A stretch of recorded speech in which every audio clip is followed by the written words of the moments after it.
사람들은 쉼없이 말을 합니다.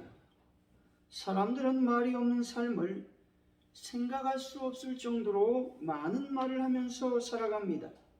로젠버그 박사는 눈짓 하나, 손짓 하나, 무심결에 짓는 표정 하나까지도 폭력의 주범이 될 수 있다고 말을 합니다. 세상에 대한 악의가 충만한 사람은 모든 것이 불만스럽다는 것입니다. 이런 심리를 가지고 하는 말에는 언제나 폭력성이 담기게 된다는 것이죠. 세상에 대한 분노, 타인에 대한 책임 전가, 기분을 건드리는 표현 등 상처를 주고 갈등을 부추기는 말을 쏟아낸다는 것이죠. 말을 안 하는 것보다 더 치명적인 것이 말로 하는 공격이라는 것이죠. 그렇다면 비폭력 대화가 얼마나 중요한 것인가 우리는 생각해 보게 됩니다. 또한 우리가 말한 것을 하나님께서 들으신다라는 것도 기억해야 된다는 것이죠. 출애굽기 8장 12, 13절입니다. 모세와 아론이 바로를 떠나 나가서 바로에게 내리신 개구리에 대하여 모세가 여호와께 간구하며 여호와께서 모세의 말대로 하시니 개구리가 집과 마당과 밭에서부터 나와서 죽은지라 말씀하십니다. 개구리 재앙은 애굽의 10가지 재앙 중 하나이었습니다. 그런데 하나님께서 모세의 말대로 개구리가 애굽 땅에 가득했습니다.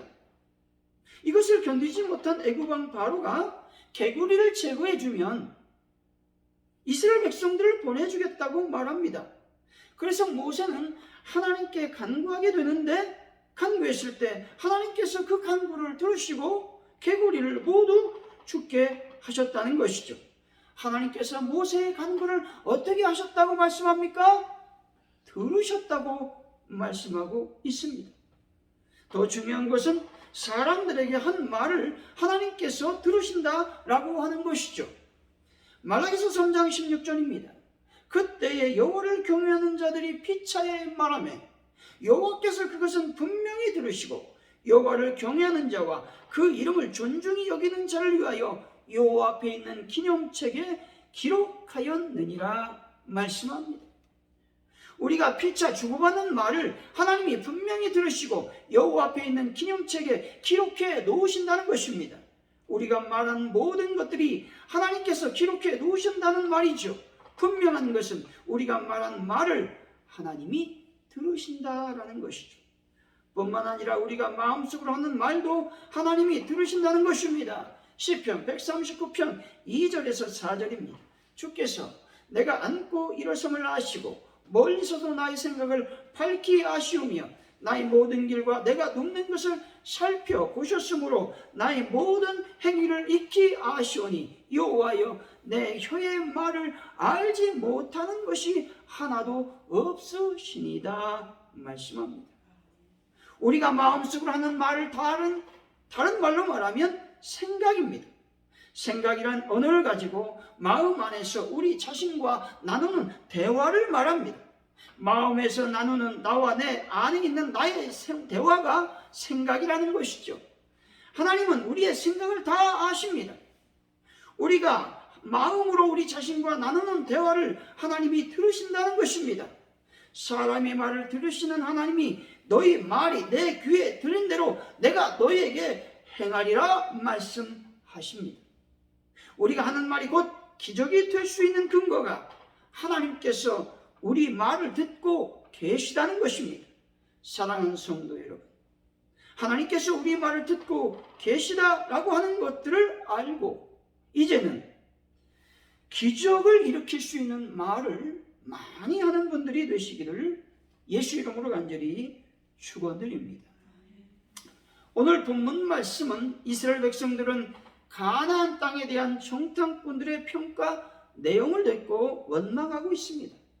10명의 정탐꾼들로부터 가나안 정복의 불가능성을 보고받은 이스라엘 백성들은 극심한 절망감에 사로잡히게 되었습니다. 그리고 그들의 그러한 절망감은 모세가 아닌 다른 한 장관을 세워 그토록 위대한 이적으로 구출된 애굽으로 다시 돌아가려 말하고 있는 것입니다. 이러한 이스라엘 백성들의 불신앙적 태도는 하나님의 구속사적 섭리에 대한 반역이었습니다. 또한 하나님의 통치권에 대한 반역으로서 하나님을 버리겠다라고 하는 말입니다. 결국 이런 태도는 하나님의 저주를 야기시켰습니다. 이스라엘 백성들이 모세와 아론을 원망하고 있습니다. 이 말은 하나님을 원망했다는 말인 것이죠. 이때 갈렙과 여호수아는 자기의 옷을 찢고 이스라엘 백성들에게 가나안 땅의 아름다움과 약속의 땅인 것을 다시 한번 강조하고 있다라고 말하고 있습니다. 오늘 본문을 통해 기적을 만들어라 라는 두 번째 말씀으로, 제목으로 어떤 말이 기적을 만드는지 하나님의 은혜를 나누겠습니다. 첫째로 시인하는 말을 해야 됩니다. 7절이죠. 한번 읽어봅시다. 시작. 이스라엘 자손의 온 회중에게 말하 이르되 우리가 두루다니며 정탐한 땅은 심히 아름다운 땅이라. 아멘. 갈렙과 여호수아가 말한 가나안 땅은 하나님의 약속의 땅이었습니다. 하나님께서 말씀하신 땅이라는 것이죠. 이 말씀을 인정하고 시인하면 기적이 되는 것입니다. 백성이 가나안 땅을 차지하는 것이 그들에게 능력이 있느냐 없느냐의 문제가 아닙니다. 하나님께서 약속하신 것을 차지하느냐 그렇지 못하느냐 하는 것은 결코 그 약속받은 자에게 능력이 있느냐 없느냐에 달려있지 않다라는 말입니다. 그것은 오직 하나님의 말씀을 시인하느냐의 문제였습니다. 여러분, 하나님의 말씀을 시인하는 분들이 다 되시기를 바랍니다. 여러분, 구원을 어떻게 받을 수 있습니까? 로마서 10장 10절이죠. 사람이 마음으로 믿어 의에 이르고 입으로 시인하여 구원에 이르느니라 말씀합니다. 입으로 시인할 때 구원에 이르게 됩니다. 다시 말해 말씀을 시인할 때 하나님의 손길이 나의 삶 속에서 나타나게 된다는 말입니다. 위기를 만났을 때 어떻게 구원을 받을 수 있습니까? 하나님의 말씀을 인정하고 시인하는 것입니다. 혹시 몸의 질병에 고침을 받을 때는 어떻게 해야 되겠습니까? 하나님의 말씀을 시인할 때 우리는 병에서 노임을 받게 되는 것입니다. 하나님의 기적을 만드는 것은 하나님의 말씀을 시인하는 것으로부터 시작이 된다는 것이죠. 마리아가 예수님을 잉태하기 전 천사 가브리엘에 의해 잉태 소식을 듣게 됩니다. 누가복음 1장 30절 31절 말씀입니다. 천사가 이르되 마리아여 무서워하지 말라. 내가 하나님께 은혜를 입었느니라. 보라 내가 잉태하여 아들을 낳으리니 그 이름을 예수라 하라 말씀합니다. 충격적인 하나님의 말씀을 듣고 마리아는 심히 혼란스러웠을 것입니다. 많은 생각들이 뇌를 스치고 지나갔을 것입니다. 이 당시 혼인하지 않는 여인이 임신한다는 것은 죽음을 각오해야 했기 때문입니다. 더군다나 마리아는 요셉과 약혼한 상태였고 요셉과의 약혼이 파혼될 수 있는 상황이었을 것입니다. 서로 사랑하는 사이가 금이 가고 헤어져야 한다는 것은 결코 여인으로서 만만하지 않는 일이었을 것입니다. 그런데 마리아의 대답은 담담했습니다. 누가복음 1장 38절이죠. 마리아가 이르되 주여 여종이오니 말씀대로 내게 이루어지리이다 하매 천사가 떠나가니라 말씀합니다. 마리아는 자신의 의문점을 말하게 됩니다. 그래서 천사들이 그 말에 대해서 해명을 하게 됩니다. 결국 그 말을 듣고 마리아는 하나님의 말씀을 시인하는 것이죠. 마리아가 현실적인 문제 때문에 두려워서 하나님의 말씀을 받아들이지 않았다면 결코 기적은 일어나지 않았을 것입니다. 여기서 시인이라고 하는 말은 하나님의 말씀이 그대로 이루어질 것을 믿고 말하는 것입니다. 하나님의 말씀을 시인할 때 그 말씀은 반드시 현실이 되는 것입니다. 하나님의 말씀을 시인하는 언어 중에서 아멘이야말로 최고의 약인 것입니다.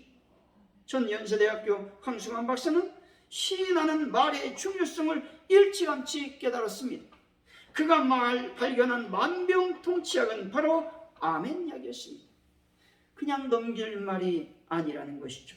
아멘하면 의술이 해결할 수 없는 병도 낫는다고 말합니다. 왜냐하면 아멘은 하나님의 말씀을 시인하는 말이기 때문인 것이죠. 하나님의 말씀을 시인하는 말을 하면 하나님은 어떤 반응을 보이실까요? 하나님께서 기뻐하신다고 말씀합니다. 8절이죠. 한번 읽어봅니다. 시작. 여호와께서 우리를 기뻐하시면 우리를 그 땅으로 인도하여 들리시고 그 땅을 우리에게 주시리라. 이는 과연 젖과 꿀이 흐르는 땅이니라. 아멘. 가나안 땅의 입국은 여호와의 기쁘신 뜻이었습니다. 다시 말해 그분의 주권적인 은혜에 기인한 것임을 말씀하고 있는 것입니다. 따라서 가나안 땅 입국은 인간의 행위나 주변의 상황에 구애됨 없이 오직 이스라엘 향한 하나님의 은혜 여부에 따라 결정될 것이었습니다. 그런데 가나안 땅을 이스라엘 백성들에게 주시겠다고 하는 이 하나님의 은혜는 언제부터? 일찍부터 베풀어져 있었습니다. 아브람 때부터 베풀어져 있었던 약속의 말씀이었습니다. 백성들은 단지 그 은혜를 받아 누리기만 하면 되었습니다. 그냥 하나님의 말씀을 받아들이고 시인하기만 하면 되었습니다. 이것이 무엇이다? 믿음인 것이죠. 믿음은 하나님께서 기뻐하시는 것입니다. 히브리서 11장 6절이죠. 믿음이 없이는 하나님을 기쁘시게 하지 못하나니 하나님께 나아가는 자는 반드시 그가 계시는 것과 또한 그가 자기를 찾는 자들에게 상 주시는 이심을 믿어야 할지니라 말씀합니다. 하나님의 말씀을 시인하는 것이 뭐다? 믿음인 것이죠. 하나님의 말씀에 아멘하지 않는 것은 믿음이 없는 것입니다. 하나님을 기쁘시게 하려면 믿음을 갖고 아멘하는 것입니다. 하나님께서 살아계심을 믿는 것이 믿음입니다. 반드시 믿음이 있는 자들은 하나님께서 상을 주신다고 말씀하십니다.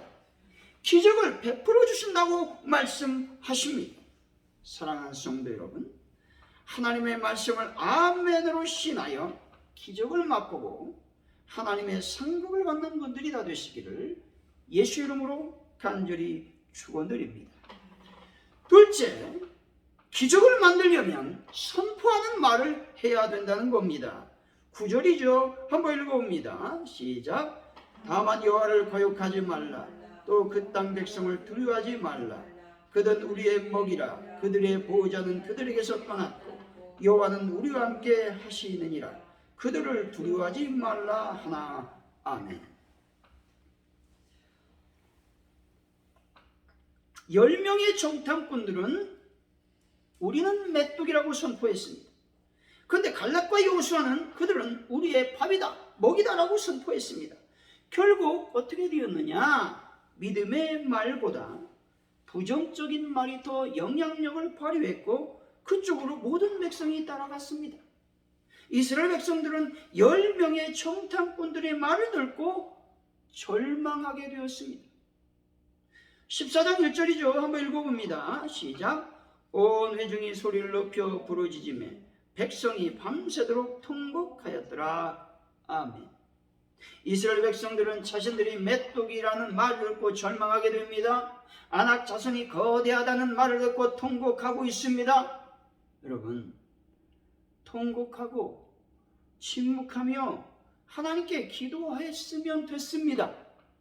그런데 어떻게 됐습니까? 절망했는데 통곡했어요. 통곡이 어떻게 바뀌었습니까? 기도로 되었는데 원망으로 발전했다는 겁니다. 그러니 어떻게 됐어요?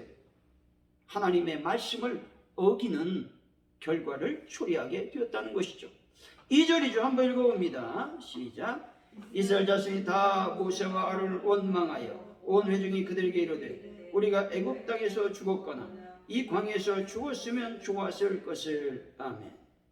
백성들이 출애굽의 두 지도자를 원망한 것은 배은망덕한 일이었습니다. 동시에 두 지도자를 세우신 여호와의 권위에 도전하는 악행이었습니다. 이처럼 원망을 일삼는 자들은 하나님의 심판에 의해 멸망당하고 마는 것이죠. 죽었더라면 좋았을 것을 이라고 하는 말씀은 이스라엘 백성들은 광야 여행 중 상황이 조금만 나빠져도 습관적으로 죽음을 운운했다는 것이죠. 이는 하나님의 모든 구원의 은총을 업신여기는 말이었습니다.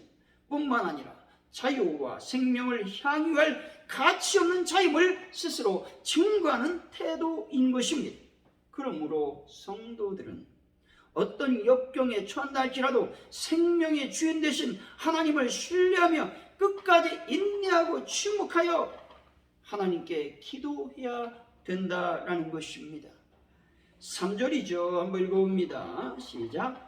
어찌하여 여호와가 우리를 그 땅으로 인도하여 칼에 쓰러지게 하려 하는가? 우리 저자가 사로잡히니 애굽으로 들어가는 것이 낫지 아니하랴. 아멘. 하나님은 이스라엘 백성들을 애굽의 노예 생활에서 해방시켜서 젖과 꿀이 흐르는 땅으로 인도하려 했습니다. 그래서 하나님께서는 그 백성을 바로의 추국의 칼로부터 구원해 주셨습니다. 광야의 죽음의 갈증과 기아로부터 고비 때마다 구원해 주셨습니다.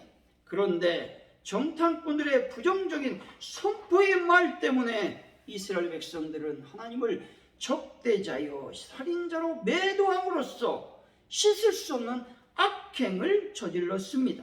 이런 원망과 악행의 결과가 어떻게 나타났습니까? 광야에서 다 죽게 됩니다. 20세 이상 된 사람 중 유일하게 가나안 땅에 들어갈 수 있었던 사람은 누구였어요? 칼렙과 여호수아밖에 없었습니다. 수많은 20대 이상의 사람들이 광야에서 원망하다가 불뱀에 물려 죽었고 욕심을 부리다가 죽었다는 것입니다. 오늘날도 동일합니다. 원망하면 사단이라고 하는 불뱀이 와서 나를 물어 죽입니다. 또 욕심을 부리게 되면 죽게 되는 것이죠. 믿음이 연약하니 부정적인 선포의 말을 하게 됩니다. 여러분, 부정적인 말을 할 때, 원망이 말을 할 때 침묵하지 말아야 됩니다. 집사님, 그것은 잘못되었습니다. 권사님, 그 말은 믿음이 없는 말입니다. 라고 말하지 않으면 결국 모두 다 죽게 됩니다. 원망과 불평의 말 때문에 다 죽게 된다는 말이죠. 그때 욕을 먹어도 돌에 맞는다 하더라도 멈추는 말을 해야만 되는 것이죠. 침묵할 때가 있고 말할 때가 있는 겁니다.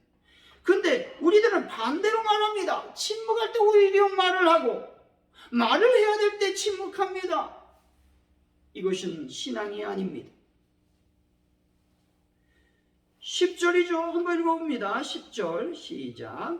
온 회중이 그들을 돌로 치려 하는데 그때 여호와의 영광이 회막에서 이스라엘 모든 자손에게 나타나시니라. 아멘. 갈렙과 여호수아가 침묵하고 아무런 말을 하지 않았다면 결코 그들은 돌에 맞을 위협도 당하지 않았을 것입니다. 하지만 믿음의 말을 하니 돌에 맞을 뻔했습니다. 사람들은 싸우기 싫어서 침묵합니다. 그런데 그것은 비겁한 행동입니다. 믿음 없는 행동이라는 것이죠. 그렇다고 아무 때나 싸우라는 말이 아닙니다. 믿음의 어떤 행동이 벌어졌을 때, 믿음 없는 행동, 믿음 없는 말을 했을 때 그것은 믿음 없다라고 말해야 된다는 것이지, 우리가 개인적인 감정 때문에 다투는 그럴 때는 말하면 또 안 되죠. 왜냐하면 싸움을 일으키기 때문에 그렇습니다. 여러분, 다만 아닌 것을 아니라고 말할 줄 알아야 된다는 말입니다. 우리는 과감하게 긍정적인 선포의 말을 해야 됩니다.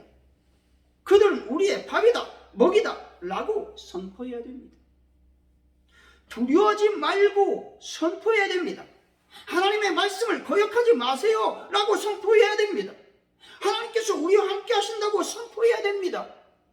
신명기 31장 6절이죠. 너희는 강하고 담대하라. 두려워하지 말라. 그들 앞에서 떨지 말라. 이는 내 하나님 여호와 그가 너와 함께 가시면 결코 너를 떠나지 아니하시며 버리지 아니할 것임이라 하고. 아멘. 하나님께서 우리와 함께 가신다고 선포해야 되는 것이죠. 하나님께서 나를 떠나지 않는다고 선포해야 되는 것입니다. 하나님께서 파주 원룸교회를 버리지 아니할 것이라 선포해야 되는 것입니다. 시편 46편 2절 3절입니다. 그러므로 땅이 변하든지 산이 흔들려 바다 가운데 빠지든지 바닷물이 솟아나고 뛰놀든지 그것이 넘침으로 산이 흔들릴지라도 우리는 두려워하지 아니하리로다 말씀합니다. 시인은 큰 혼란을 만났어요. 얼마나 두렵겠습니까? 얼마나 떨리겠습니까? 얼마나 무섭겠습니까? 그런데 그는 두려워하지 않고 담대했습니다. 여러분, 저 멀리서 화산이 폭발합니다. 옆에서 지진이 일어납니다. 앞에서는 해일이 몰아치고 있습니다. 여러분, 어떻게 하겠습니까? 무서워 떨어서 아무런 말이나 믿음 없는 말을 하게 된다는, 하나님 왜 나를 이렇게 힘들게 하십니까 하나님? 라고 원망하며 불평하는 것이 대부분의 사람들의 생각 또 행동이라는 것이죠. 그런데 이런 상황 속에서 하나님께서 함께 하시니 담대할 수 있는 것입니다. 신령한 눈, 곧 믿음의 눈으로 보면 우리와 언제나 함께 하시며 눈동자처럼 우리를 지키고 계시는 하나님을 볼 수 있게 되는 것입니다. 하나님께서 나의 피난처대가 되시고 나의 힘이 되시니 두려워하지 않을 수 있는 것입니다. 이렇게 되려면 믿음을 갖고 하나님이 어디든지 계시고 언제나 자신과 함께 하신다는 말씀을 믿고 선포해야 되는 것입니다. 하나님이 우리와 함께 하신다는 임마누엘 신앙이 필요합니다. 이 신앙으로 여러분 선포하시기를 바랍니다. 누가복음 1장 37절이죠. 대저 하나님의 모든 말씀은 능하지 못하심이 없느니라 말씀합니다. 하나님의 말씀은 불가능이 없다고 선포해야 되는 것이죠. 이런 선포의 말을 할 때 문제는 작아지고 하나님은 위대해 보이는 것입니다. 이스라엘 백성들이 홍해 앞에 섰습니다. 산처럼 홍해가 앞에 있는 거예요. 그랬더니 많은 백성들이 우리는 어떻게 해야 됩니까? 이제 다시 애굽으로 돌아갑시다. 왜 우리를 죽게 여기까지 데려왔습니까? 라고 불평을 하니 홍해가 막 더 커지는 겁니다. 하나님은 작아 보이는 것입니다. 그런데 여호수아가 이렇게 말합니다. 여호와께서 너희를 위하여 싸우시리니 너희는 가만히 있을지어다. 모세가 말하고 있습니다. 원망과 불평을 하지 말고 이 말씀을 믿고 선포할 때 하나님께서 함께 하시는 것입니다. 부정적인 선포의 말이 아니라 긍정적이고 믿음의 선포의 말을 하는 분들이 다 되시기를 바랍니다. 결론적으로 말하면 기적을 만들려면 하나님의 말씀을 시인하고 인정함으로써 아멘해야 되는 것이죠. 그리고 믿음으로 선포하는 말을 해야만 기적을 만들 수 있습니다. 사랑하는 성도 여러분, 하나님의 말씀을 믿고 시인하여 선포하심으로 위대한 하나님의 기적을 경험하는 분들이 다 되시기를 예수 이름으로 간절히 축원드립니다.